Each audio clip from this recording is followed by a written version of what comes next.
Hello, lovely to see you on our third lockdown. Hello, it's Susie Walker here from Psychologies Magazine, and I'm joined today by nutritionist and peak performance coach, Colette Heneghan. Lovely, lovely to see you today, Colette. I know that we're interviewing you today about your brand new book that's just come out, How to Have the Energy. Oh, yes. Now, I love your title, but I also love your subtitle, which is your 9-point plan to eating smarter, improving food and feeding your potential. What a great title. That's really cool. Welcome, Colette. Thank you very much, Susie. Very excited to be talking to you today about this. I know, but it's a weird time, isn't it? It's a very strange time. We're just in our third lockdown. And I think anything we need right now is kind of sustainable energy to get us through. I once, more fool me, ran a marathon. And I remember getting to the kind of 20-mile mark and thinking, oh my goodness, I've got to do another 6 miles and I don't know how I'm going to do it. And that's what this third lockdown feels like. It feels like we've got to find some energy somewhere to get through this last kind of quite brutal kind of lockdown in the middle of winter when the snow's falling, it's raining, it's snowing, it's dark. Absolutely. Where do we start, Colette? You know, what's your advice for us today? Well, my first advice is that it doesn't have to be like an overhaul, or it doesn't have to be like a big shift in what you're doing right now. And I think that's usually the challenge to changing what you eat, is that you kind of think, oh, I'll do that when I've got time. And obviously right now we don't feel like we've got spare capacity to be investing in ourselves in that way. So we think, oh, we'll do that later, perhaps at the end of this lockdown, hoping that there's never another. And, you know, things get put on the back burner. So I say the first thing is just to kind of recognize it doesn't have to be huge. In fact, it can be really, really small, and it can be something that you don't need special equipment for, that you don't have to kind of go and buy these really expensive ingredients or anything else, or become a chef overnight. But actually, you just need to start doing it consistently.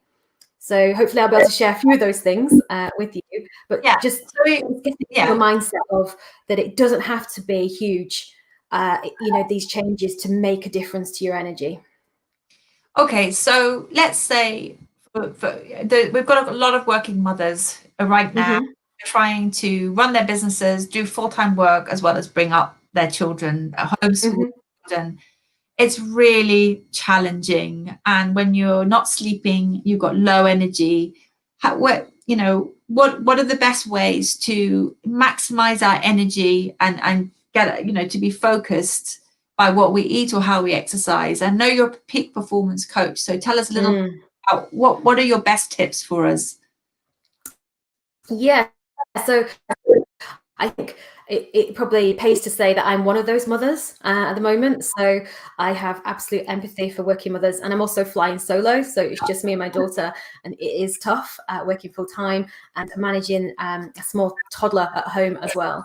So completely get it. So if it was, when you look at performance, so if you're looking at peak performance or just getting small enhancements, the fundamentals are still the same. And one of the things that I think is crucial right now is getting some regularity around how we eat. So some order around our meals and things, because the people that I'm speaking to as a coach, suddenly lunchtime is just kind of skewed into dinner.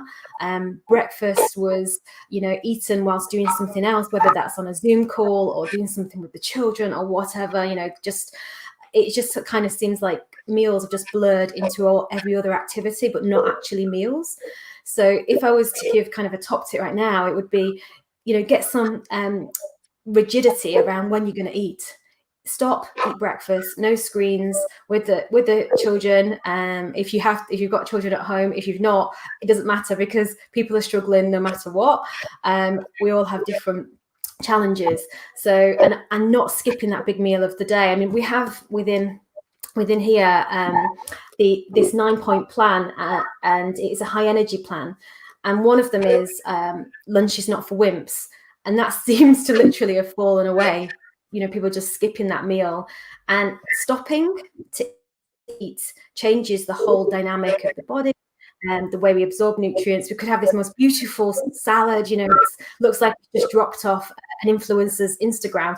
But if you're going to eat it whilst on a Zoom call, while stressed out your mind, then the way that behaves in our body is very different. So it's just about actually just stopping and having some regularity around that, because that immediately lowers stress. So that would be my. Also, it's creating space, isn't it? And also, entirely, yes. Psychologies we were talking about are kind of words for the year. My word for the year was nourish, and I don't mean just food, but I just mean my soul, my body, all of those things. And how can I nourish myself? Because sometimes it just feels like we're empty inside to going forward.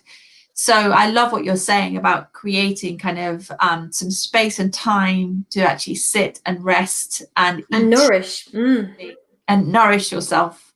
And it's not just the food, it's creating the space around it and the time around it to, I like what you said about switching off your screens, because often you can just proper kind of stupid YouTube video up while you're watching. And exactly. You're not focusing on the food in front of you and what that feels like and how that's helping you. What should we eat? What should we maximum energy? What I mean, there's lots of advice out there at the moment, but for energy and for sustenance and for nourishment, what are the 5 things that we should all be including into our diet, this week? Oh, brilliant question. Thank you for that. Yeah. So, that's the key to it all, really, is the application. And I think there's so many well-being books out there that just don't say, just do this today and just do that, and making it small enough and bite-sized enough, literally, that you can swallow it, So the first one I will say is eat the rainbow. And it's something that we've seen more often, which I absolutely love that we are, because hopefully it's going to become part of the way that we live. And with that, it's about kind of adding color. Every time you eat, can you add some color? And in the UK, only about 20% get their 5 a day, which is your 5 portions of fruit and veg a day. And this is absolutely correlated to the way that we feel, our energy levels, and also things like sickness and chronic disease as well. But just talking about energy right now, how you're going to feel that afternoon, if you've eaten some colors that morning, if you've, had some vibrancy in your, all of this is going to add to your vibrancy. So just thinking about adding an array of colors each time you eat. And so that's why it doesn't have to be difficult. You could just have bought a pack of cherry tomato, cucumber, or it could be that you really like things like berries and things. So just how can you add them in, and start where you're at. Don't kind of compare yourself to somebody else that's already having 15 portions and now they're having 30. It's about, if you're having honestly 1 a day, could that be 2? And for this week, could you just be adding a bit of color each meal, and just upping that for yourself? There's always an upgrade to be made when it comes to color, that you can just add something else in. You're not restricted to salad by any stretch. Think right now, soups, stews, curries, all this stuff. Even if you're buying stuff that's already made, you can quickly chop something and just throw it into that when you're warming it up. And not to be kind of, give yourself limits of what it should be or what it shouldn't be. So that'll be the first one. Yeah. Can I just ask you there? I mean, another question's just popped into my mind, but it's this piece about eating the colors. And is there anything we should be, so for energy, but also for our mental health? So many struggling. Sometimes I feel like I'm kind of falling off the edges, holding all together, juggling childcare, the running the magazine. Is there anything that's particularly good to kind of nourish ourselves and for brain food, to kind of keep ourselves calm, eating for calm, for our anxiety? What can we eat that will help that? Yeah, so there's a few things. I mean, within the book, I talk about very important plants, the real VIPs, I call them, and they're things like tomatoes and broccoli, and these guys have some very specific things for our brain health. Things like lycopene in the tomatoes and sulforaphane that's in the broccoli. So you don't have to get really down into that detail if you don't need to, but that's just an example of a couple of plants. Avocado is another one. It's got these beautiful fats in there as well that also nourish our brains. But if I was to add a single food that's really going to help there, I would say omega-3. And you've probably heard of it before, and we immediately associate this with oily fish, and that would be right because that's where it is most plentiful. But when you look at the studies about how this actually addresses our executive decision-making power, it's huge. So if we're getting good amounts of this on a weekly basis, a recent study in Berlin actually showed that it increased our capacity around decisions about 26%. And if you think about that in a week, that is massive. It's just upgraded you to. And so, you know, just adding those things in. And if you're not an oily fish fan, so fish is, I call them smash fish, which is sardines, mackerel, anchovy, salmon, herring. They're the real concentrated versions of this. But if you don't really like fish, and obviously I appreciate some people don't, there's other ways that we can get it from these kind of things like spirulina, which is this dark green blue algae, and also we get it in leafy vegetables, in flaxseed, in chia seeds, in pumpkin. It's available, and just thinking about having some of that every day, and not only does it add to that kind of capacity, that in itself lowers our stress because we just feel like we can do more. And I love it that you're saying about spirulina, because when we were in the office, the team, we used to have this big jar of that kind of thing, and I swear by it. I'm just like, oh my God, have it. I mean, I take it twice a day. I think it's amazing. And with my team, they were like, oh, I feel a bit ill. I'm like, oh, yeah, have some. The problem is, yeah. Oh, so like, nutritious. No, I feel fine. And I'm like, no, have some more. It's well, good. this is it. Go on. Yeah, and omega-3 is just one element of a food, because, you know, spirulina, for example, has got lots of minerals in it, other vitamins as well. When you eat a whole food like that, rather than just vitamin, you're getting plentiful amounts of other things as well. So it's really nutritious. So really nutritious add-in. So that's a good one, Susie. I'm glad you were doing that. Oh, my poor team. Yeah.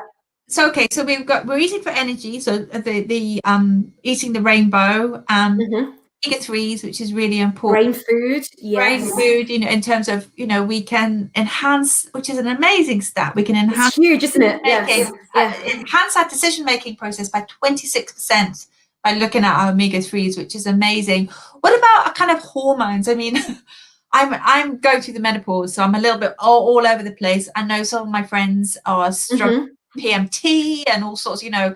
And in terms of hormonal health, is there anything which can really knock you when you're in lockdown? You're feeling miserable anyway, and then your hormones take a kind of knock. What can we do to kind of help our hormonal health, to try and keep us more? I've been taking something called maca, which is this brilliant thing that seems to really keep me down. What would you suggest that we take, or that we eat differently? Yeah, maca's in the book, actually, because I talk about some of like weird and wonderful things that we can introduce. I mean, it's a South American root. Yes, and it just kind of helps us adapt to stress. Yeah, but we can do things that are much more simple. So we don't even need those exotic products necessarily. But maca is great for hormonal health. So please continue with that. Or do you have it? Please do. But some of the things that are really important are also some of the stuff that we kind of just keep in check. So I never say kind of take something out completely, because then restriction just doesn't work long term. As soon as we tell people not to do something, you know, I know myself, that's the first thing I want to do. But alcohol is not your friend at this time. I think alcohol can really disrupt our hormonal balance. So if you're feeling it, alcohol is just going to take you to the extra level. And it may feel like it's a good fix at the time, but you'll pay for it. And so it's like the first strategy within here is called choose how you want to feel, and it's about empowerment. And so when you look at that bottle of wine, you think, I'm going to drink that tonight, and then you think, well, that's going to make me feel tomorrow. You can then make a decision, you know what, I'm just going to have a small glass, and that's it. Or you can maybe say, I'm not going to have any at all. But it's about you thinking about how good you want to feel, and how brilliant do you want to be. So alcohol definitely is one that we need to kind of be aware of. And then the other thing around avoidance is these ultra processed foods. And we talk about this a lot in the book, around just getting our mind around food labels.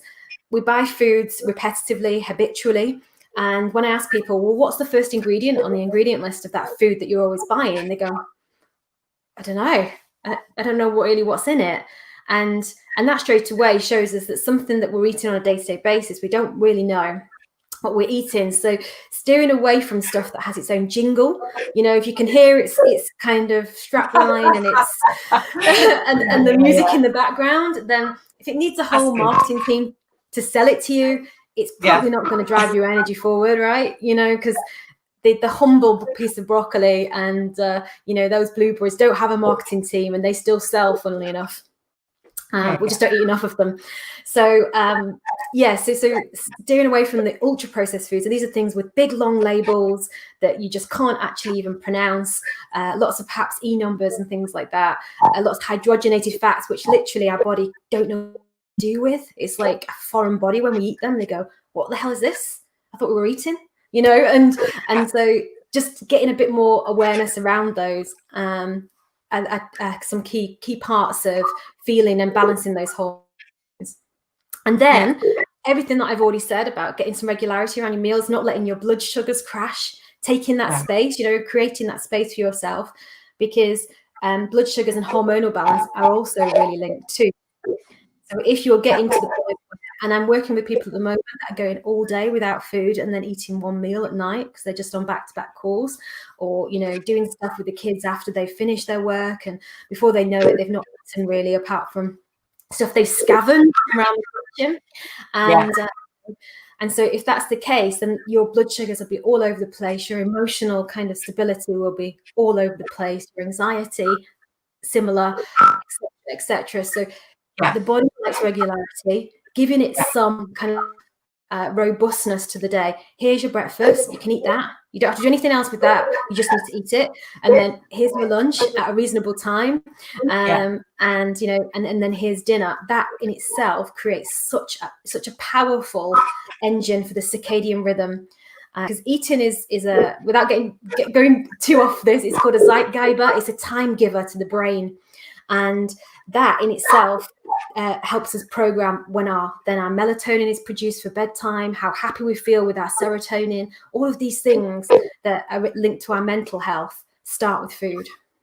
Yeah, and absolutely. And as you say, that kind of the rhythm of these oases in the day where you are the kind of nourishment stops, breakfast, lunch and dinner, not just for you, but for your whole family, where you stop, come off the Zoom calls, because the danger is that we're just working all the way through, which is difficult. And also the other piece is I think everyone's so anxious at the moment. We're facing a kind of quite an uncertain future. We don't know what's going on. So we're self-soothing, and many of us use alcohol or food. So it's trying.